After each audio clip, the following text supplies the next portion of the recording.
Hello and welcome back to another episode of LMS Cast. I'm joined by a special guest. He's back on the show. It's Kurt Von Annen from Mañana No Mas. Kurt also works directly with Lifter LMS. You've probably seen him around at some of our live calls and events. Today, we're going to get into a different way to think about and deal with a failed online course project. Things aren't necessarily what they seem. We're going to give you some ideas of how to think about and react and work with a project that isn't quite working out. But before we dive in, first, Kurt, welcome back on the show. Dude, again, thank you so much for having me. It's always great to have a chat with Chris Badgett. Awesome. Well, you were just on a team meeting we had that we do monthly at Lifter LMS, and there's actually a section of the meeting where we talk about failures. And I got this idea from some podcast somewhere where parent advice to other parents was to like basically ask their kids not just, hey, what went great today, but also like, what'd you fail at today? And turn failure not into something that you don't talk about, that you hide or you diminish or you denial and pretend didn't happen, but like let's talk about failure. So let's, in the game of entrepreneurship and online business and creating education products, there is a massive amount of failure. And failure could be the giant goose egg, which is zero, like site didn't launch, or it launched and zero people bought. Some people call that crickets. But there's other kinds of failure too, where you're really excited and you think you're going to get like 100 students and you get like 1 or 3.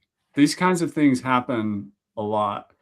But to kind of start the conversation, let's keep it philosophical at first and talk about failure as feedback and not something to just be shameful about or pretend it doesn't exist or just like quickly tap into entrepreneur ADHD and move on to something else. Like in your life, particularly in your professional life, but maybe in other areas too, how do you approach failure when it rears its ugly head? Chris, I am John Maxwell certified in leadership and speaking and training. And while I haven't grown my business based on the John Maxwell certification, I do embrace a lot of the ideologies and the theories that John Maxwell put forth. I mean, I truly consider him a mentor in that space. He has a book called Failing Forward. Yeah. And I will say, and you know this about me, but maybe the listeners and viewers don't, right? I have a list. I mean, a distinguished list of failures in my background, and I've learned from them, and it's given me a tenacious sense about how I address things now, because there was way too many times when something failed and I gave up. And instead of learning from it and developing it and like knocking it out of the park, I turned it off. And then a year later, 2 years later, someone else came along, took the idea and like knocked it out of the park and became a millionaire. Now, Right. I've had that like 3 separate times that I could literally point to and say, here's what I had, here's what I gave up, and here's what someone else did. And it was exactly what I did, but it didn't succeed. And now I look at things and I go, I want to fail. I want to fail. I want to fail as quickly as possible. I want to learn from the failure and I want to optimize the failure for future growth and to move forward. And that's why I think maybe it's my age, but maybe that's why some of my projects now seem from the outside to look like they're succeeding. But they're not succeeding from like chance or happenstance. They're succeeding because I went, okay, let's try this. Oh, it failed. How do we tweak it? How do we move it? How do we get things to go? You give yourself 6 months, 8 months, 9 months to find success with something, and sometimes that's not enough. Sometimes you need to fail and then you kind of like recalibrate and then relaunch, and then maybe you find the sweet spot. the product market fit you always talk about. That's like your thing. Your thing is product market fit. Let people pull it from you. But the problem with a lot of people starting up is you don't have, man, my dog's excited. You don't have something where people are pulling it from you. You're still in the phase of trying to offer it, right? And so you're trying to offer it, but nobody's buying. You're getting those crickets. So you have to analyze, where does that failure come from? Don't be upset. Don't get dejected and quit. Tweak it, like recalibrate and figure out what is the success. I like that. There's so much in what you just said. And I just want to mention one of the last episodes we did, we talked about speed, how to launch a course fast. This is why it's important, because you want to reduce the time to getting the market feedback, whether that's failure, modest win, or runaway success. But those all are of equal value in terms of feedback, and not minimizing the fact that you failed. Just do it as quickly as possible. And product market fit and minimum viable product and things like this come from a seminal book about startups called The Lean Startup, where they really kind of built a methodology around how to be lean, how to move fast, how to be agile, how to pivot, how to work with failure. All these terms, I got to give credit to Eric Ries, who like kind of codified all that 20 years ago. And I'll just share a personal story in terms of failure. Like you also mentioned that you have a project that's successful, and then whether it's your local community or perception online or whatever, people are like, oh, he's so successful or whatever. And we get that like at Lifter LMS. Lifter LMS was like my 5th online business that I tried to start. Did I stop after I started doing video marketing for local Main Street businesses, where I got 3 clients? It wasn't a goose egg, but no, I just kept pivoting and kept trying things. When I did like an affiliate marketing business and tried to get into that. But there's lessons I learned from all my quote failures. Do I use video marketing? Yeah, we're doing it right now. We're creating videos. Yeah. Do I do affiliate marketing? Yes, it's like a side thing we do as part of Lifter LMS and recommending tools that we like and trust. So oftentimes you can take a failure isn't necessarily always burn the entire house down and build a new house in the location. Sometimes it's just a renovation and a pivot. That's the whole point of the pivot. Maybe it's the who you're helping. Maybe it's your messaging. Maybe your course was too overwhelming and too big and felt like too big of a time commitment. Maybe your marketing strategy, you might have a great product, but the way you wanted to go to market wasn't optimal for that particular project. There's so many reasons, and everything is like a test. It's an experiment. You never know. I think it's super important to, well, we made the episode about launching a course quickly, and I don't want to group everything together, right? But we made the episode about launching a course quickly, and that's super important. Get your minimal viable product out, get something going, build your tribe. But I think what a lot of people run into, Chris, and this is from my agency experience, is people make an investment, and maybe they think the investment is to launch for the first year. They give themselves this like fake deadline, and they go, oh, okay, well, I'm going to get the hosting for a year. I'm going to get access to the platform for a year. I'm going to get these plugins for the CRM for a year. And they build whatever they want to build. But the thing is it's going to take them 2-3 months to build what they really want, right? So now they've got 9 months that they're going to launch. And a lot of people don't launch the way that we kind of advise to. Like you've got content with Lifter LMS has content about pre-selling and pre-launching and all these things, but a lot of that doesn't get addressed. A lot of what we talk about doesn't actually get action.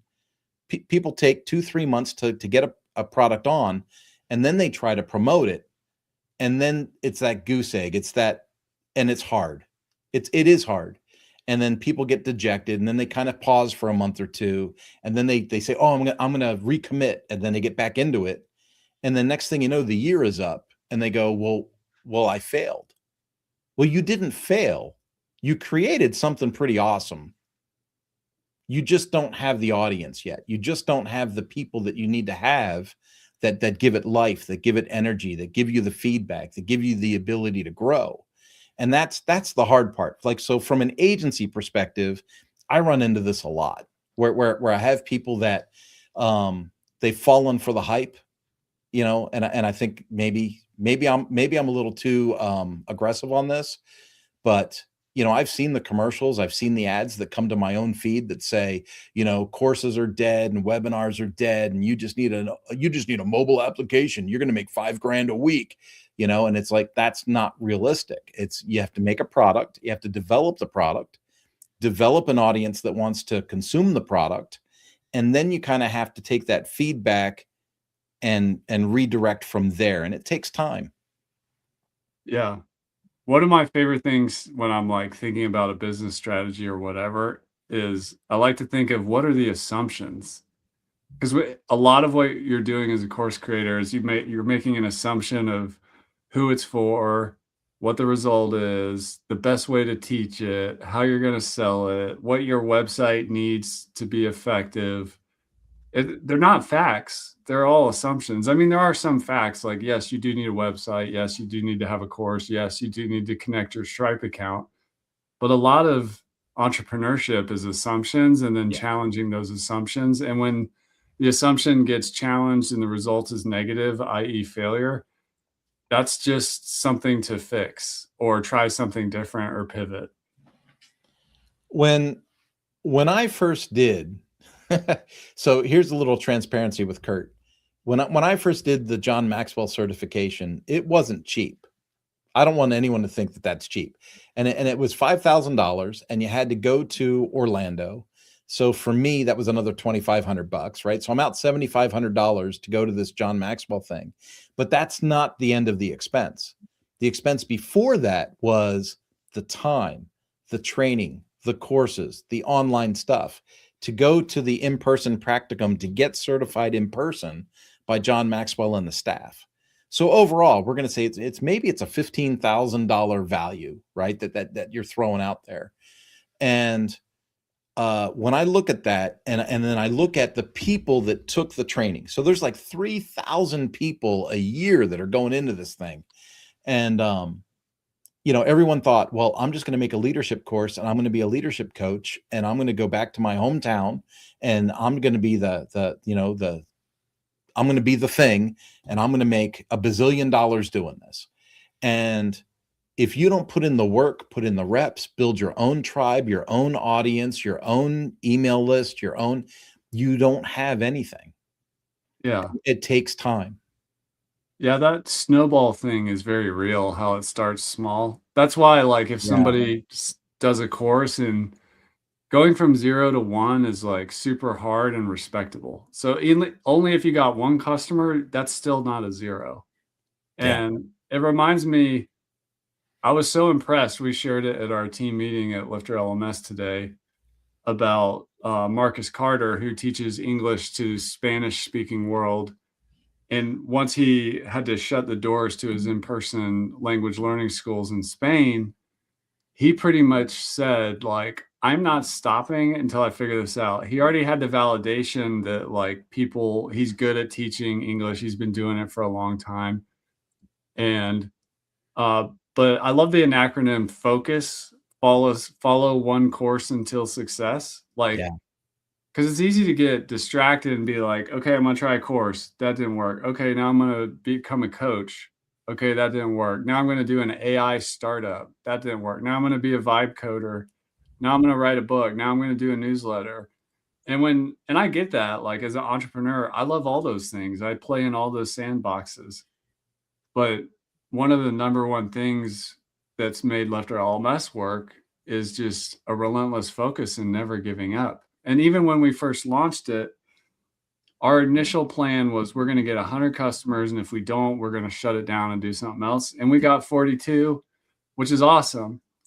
But uh, I was like, let's not shut it down. Let's keep going. And it was very painful. Like there's a saying in entrepreneurship, and I don't know how mathematically true this is, but when you really commit to entrepreneurship, at least I'm talking in the online business context, it's kind of known that like if it's going to work, it's going to take 3 years to replace your day job.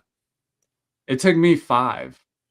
Yeah. So, so this part of it is just, okay, you're not that smart or you didn't quite figure it out, but you know what you are is relentless and consistent and open-minded, and all those things, really stack up over time. It's one of the reasons why I believe there's an argument that uh you should follow your passions or you shouldn't follow your passions, you should follow the money. And both have like valid points. But what I'm saying is if you need to be consistent and show up month after month, year after year, decade after decade, it probably should be in alignment with your passions. Like I know you're passionate about leadership, uh, power sports, website technology, and marketing and online business, and all these things. Like, and it's okay to have multiple passions, but staying the course is a big part. And the first year of a business is so fragile.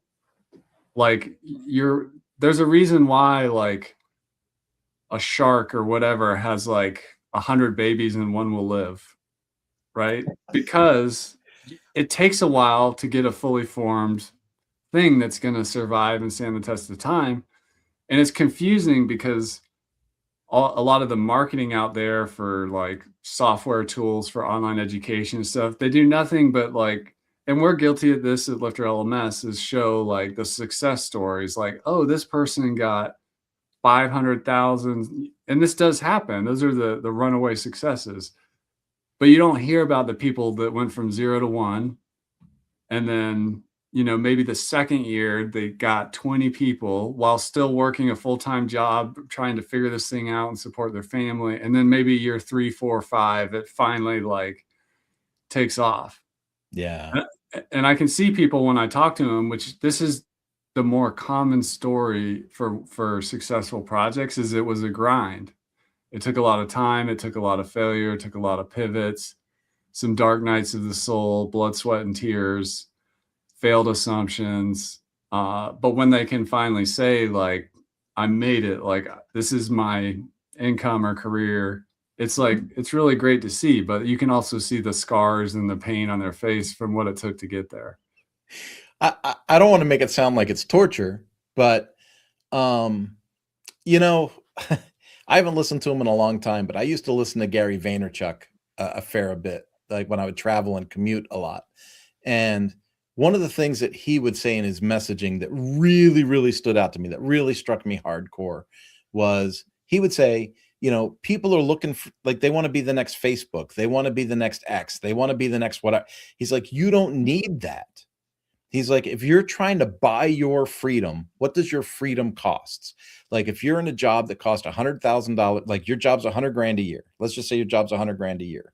What are you spending on commuting? What are you spending on this? What are you spending on that? Right? What do you really need to make off of a project?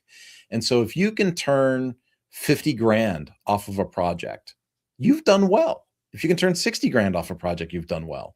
If you can turn 6 figures, you're kicking ass. And if you get better than that, well, then, the sky's the limit, right? And so in my space as an agency, I work with a couple of clients that have thousands of students. Yeah. And that's always interesting, right? Like I get into a website and I say, okay, we're going to migrate, or we're going to build, or we're going to do, and we're going to bring in these 3,600 users. And in my mind, I think to myself, oh my God, $499 a year times 3,000 people. Like this is revenue. People are making revenue. And then I work with a startup, and the startup is like, I'm trying to sell my course for $49. Right. And they got to get to that first $49, or they got to get to that fifth $49. And when they get to the top, when they get to the first 10, like if you have 10 paying students in your course, you're kicking butt. You're doing great. And Yeah. you just got to keep moving forward. But I think it's people have these unrealistic expectations, maybe based on some marketing that's out there, like School and the other platforms that are out there that talk about, hey, jump on here and get access to our marketplace and get thousands of users. And that's just not reality. If you want to build something that's got longevity, something that has teeth, something that has traction, it's going to take some work and some skin in the game. Yeah, and it takes time to build a personal brand too. Yeah, So absolutely. particularly if the content is tied to you as the subject matter expert and you're somewhat newish to the internet, that's gonna just take time. Um, it's funny because at Lifter, we're a software company, but I've often recognized that people buy the software kind of out of order. I I'm glad they buy the software, uh I'm glad to buy the software. but it would be better if you had you've already built the website, you've been building your email list for a while, you've sat down and kind of fleshed out on a Google document or whatever what your course is going to be, maybe done some validation testing, which we're going to talk about in another episode. And then, okay, I think I'm ready for software or signing up for, if you're new, signing up for web hosting, which is going to hit your bank account every month. It can feel like a moving forward to buy software, but it's not. That's just a means to an end in the sense that it's just a tool, and you don't need to buy the tool until you're really ready. But it can be a trap because you feel like you're making progress when you buy the green screen or buy the nice camera, and then you end up in this kind of tech overwhelm. Yeah. Whereas if you really get clear on your offer basically and validate it and test it and then go shopping for tools with a minimalist mindset, oh, maybe I can use my existing iPhone for my camera that I already have, which is what I'm using right now 12 years into this business. um you're a lot less likely to get seduced by the siren song of software, because software can become a one of those things that keeps failure happening because, oh, I need to do this CRM marketing automation thing. And I mean, I have a background in Infusionsoft, which they used to call Confusionsoft, and it was like what we're talking about. You go to the Infusionsoft conference, the people that speak on stage are making $10 million a year and saying it's all because of Infusionsoft, and they share their campaigns and their strategies and stuff. But, as an agency who operated in the Infusionsoft space, some people would just get way too into the software weeds, and they're creating too much tech complexity. Yeah. So if you're listening to this or watching this and I love software. I like shopping for software, I like watching demos, and I like creating software. We're about to do a new events thing for Lifter LMS, which I'm really excited. Tonight, I'm going to be designing the interface for that. I like software, but slow down. People don't buy your software stack; they buy your training and the result that it brings them in their life. That's the most important thing. Well, I can tell you right now, the way you started that last section, as an agency owner, You like software. I know you like software. oh, I like software. I got a little bit of a disease there, but when I'm dealing with clients and they're like, "Oh, I want to do whatever the dream is," if they have assets, okay. So, newsflash for people that are listening: if I'm doing a needs assessment with a client, and the client says, "I've already got a Google Doc, and I've got my sections and my courses. I got my lessons laid out. I know what the courses are. I've got some graphics here that I've already got pieced out. I've already got a website. I want to add this feature to my website." But here, newsflash: as an agency, I'm charging them the less. Like, Yeah. they're getting a smoking hot deal because all I got to do is add Put it Lifter together. LMS, configure their existing content, and put it up for them. And it just makes it so easy. And then, within a 30-day span, they went from, I want to build this to, hey, we're going to launch it. The issue though is people that are coming at it from a piecemeal perspective of like, I got a website, I got a blog. I think it'd be cool to have a course. They buy the software, and then they get into the course builder and they go, oh, well, so it's going to be sections and lessons, and then they start to kind of figure it out. It's going to take them 2 or 3 months to put something together. But they have to be aware of that, and that's if they put the time in. If they don't put the time in, it's going to take longer. Yeah, that's a great point. And I remember working with clients who, when we got to the table to figure out the project, they literally had all their videos already shot, sitting in a Google Drive folder. Like everything is ready to roll. When you do that with an agency, you're setting up the relationship to have the highest possible positive outcome for the Yeah. least amount of money. And you trust the agency, particularly if you're non-technical, to guide the tool selection, be mindful of your budget and so on. And that's like a dream. Because Yeah. we say in agency work, the biggest challenge is always the content, getting the content from the Getting the client. content. Yeah. Yeah. In a real life experience, and I can call her out by name because she's a really great client of ours. Art of Makeup is a Lifter LMS website that we made, and they initially were going to launch within 3 months. They already had content. Everything was great. Everything was on schedule. I thought everything was going wonderfully. And then about 45 days into the project, they said, we want to reshoot all of our content. We're going to hire a professional videographer, and we're going to go to LA, and we're going to make all this new content. And it put us back about 9 months on the project. Now, the end result ended up being stellar. Like if you go to the artofmakeup.com website, you look at it, it's a beautiful website, and the videos are phenomenal. Like everything's top notch. Everything is top notch. But the reality is, did that need to happen to launch the course? Or could they have launched the course within 2 to 3 months, made revenue, and then done a version 2 a year or 2 later?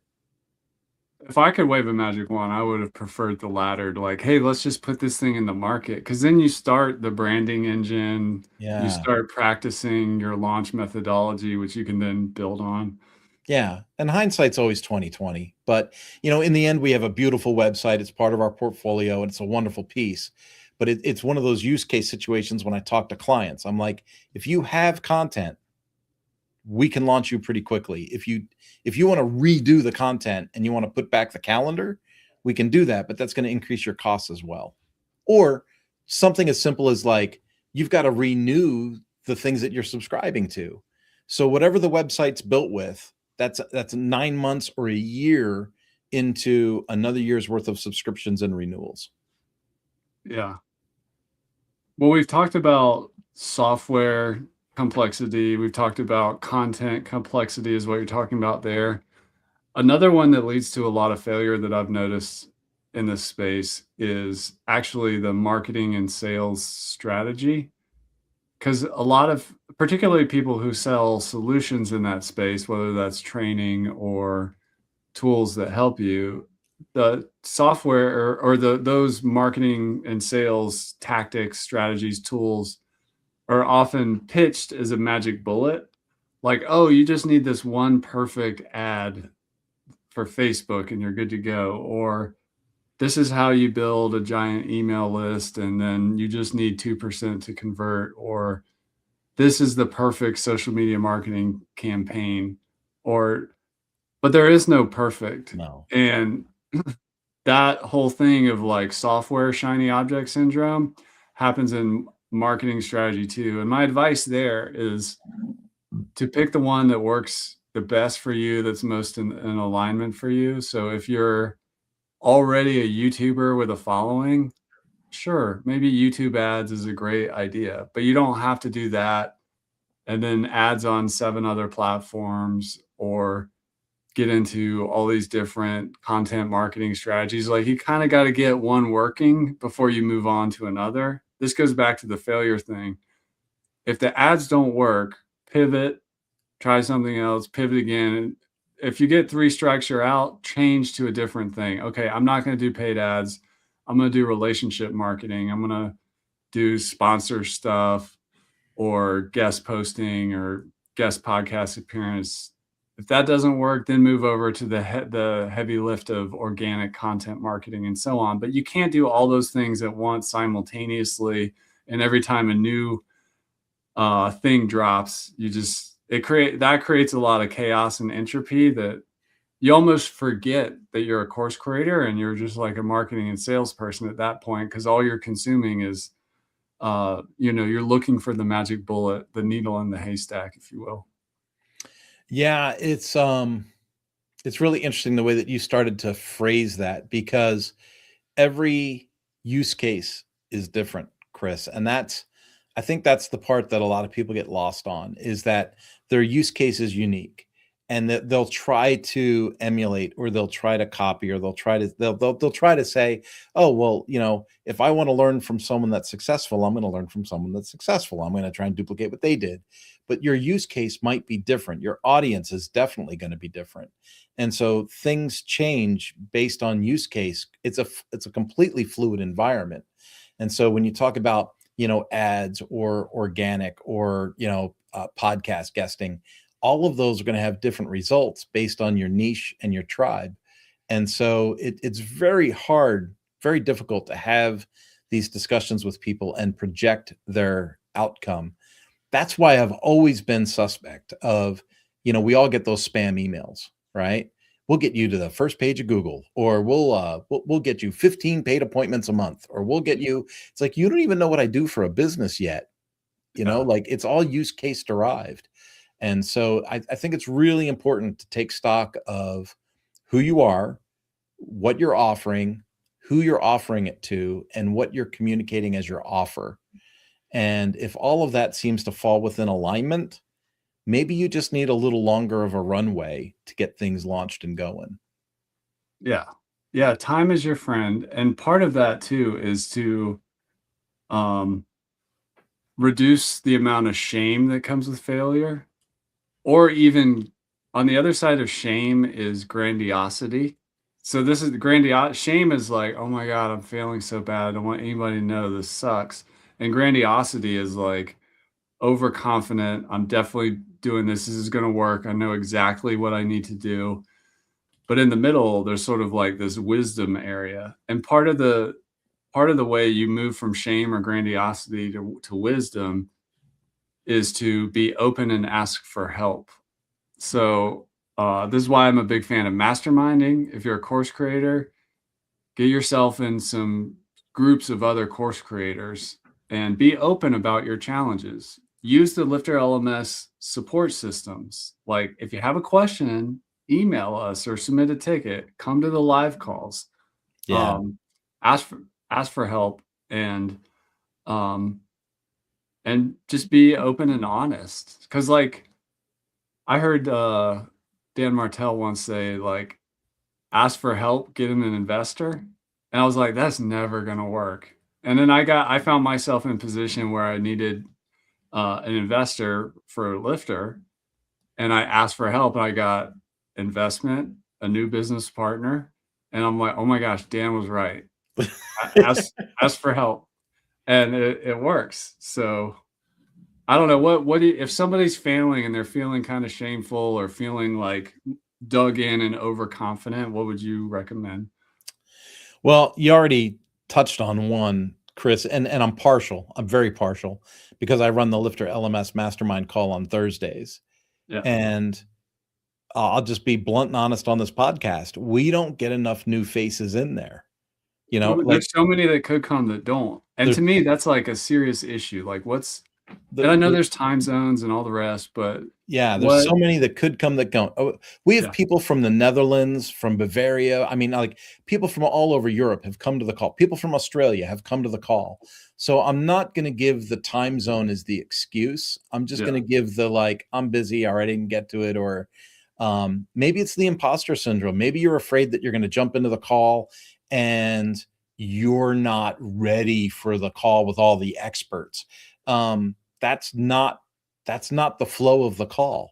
So I don't think people recognize, because they don't come, right? But you're invited. You are invited. The call's open. and the call's open in a Zoom environment where we can do screen shares, and we can talk about people's, like, what is your marketing solution? What are you using for extra third-party plugins? What are you like? We talk about all kinds of things on the office hours call. And so I think that's a really good driver. I mean, we've got a comment right now as we record this live that says create courses for business instead of creating courses and hoping that it just sells. And that's Yeah. one option. It's one option to say, is your product market fit correct? But the other thing I want to encourage people is you signed up for Lifter LMS to build your course because you want to follow your passion. You want to add value where you think you can add value. So maybe it's not always for businesses. Maybe it is for a certain people group, but maybe you're having a hard time reaching that people group like I did. When I first marketed the Power Sport Academy, it sat and did nothing for more than 2 years. And it took me a lot of like real introspection to go, who am I actually marketing to? How am I marketing this? What is my pricing? Does my pricing match the value for what's being offered? And then literally came to, you know what, like Chris said, I need to partner with somebody. I need to partner with somebody that's going to take over the sales, the marketing, and the push through their network to sell my training almost as a subcontractor at that level. But you know what? At the end of the day, I'm still thrilled that I'm actually delivering the content and the training to the people that I wanted to train. So I'm still able to hit my passion point. I might not be hitting my revenue goals, to be really clear, because I'm splitting that with a partner, but I'm getting where I need to go. I'm getting the traction and I'm moving forward on the project. And at this level, I would say it's very successful. And that's awesome, the partnership with marketing and sales. But a lot of people get stuck in the technology weeds, and I think hiring an agency like Mañana No Mas or there's other agencies out there too. We have the Lifter LMS experts page. But if you're in the tech weeds, you don't have to stay there. And I know it's hard when, particularly if you're brand new and you don't have a budget. One of the reasons why I knew as an example that your Power Sport Academy should and would work is like you were paid to do that kind of work in the in the quote real brick and mortar world. Like Yeah. guy's got the skills, guy's a great communicator. Technology is not a problem for this person. So it's something else. And then you found your way to, unlock that.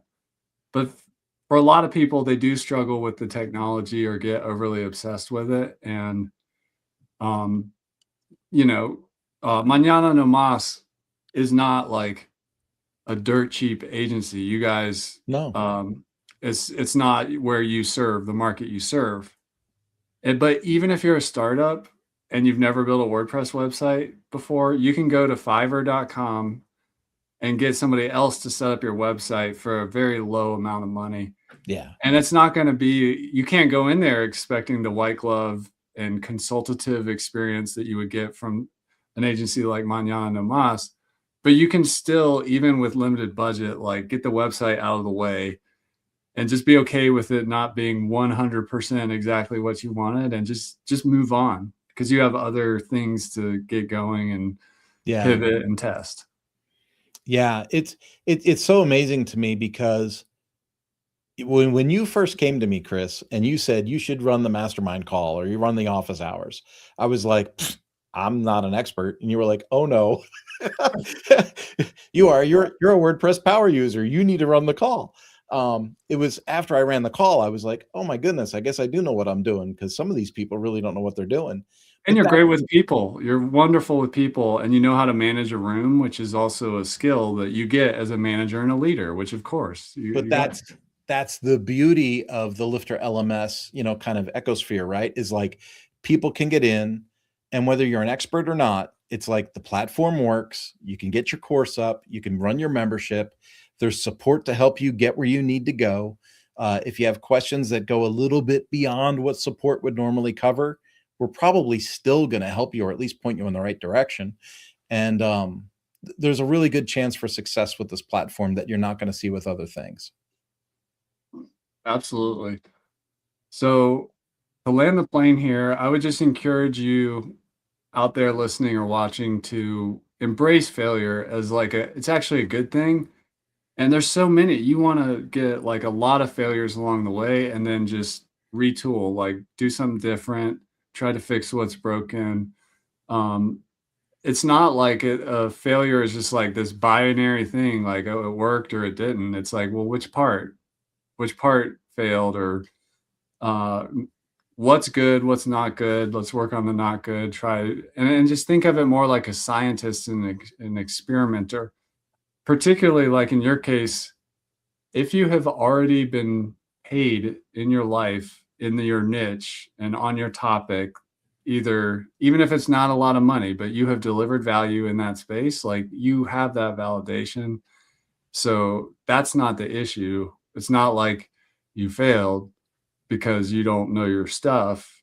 It's something else, and those that requires a lot of experimentation to unlock that. And Well, go ahead. that's where that imposter syndrome really takes over, though, Chris. It wasn't, oh, this is so hard to say, right? Because it makes me sound like I'm patting myself on the back. But I was the North American training manager for Ducati, which put me in charge of Canada, United States, Mexico, and then I led the sales training internationally. So that put me in Spain, France, Italy. Like I was traveling the world doing this whole thing.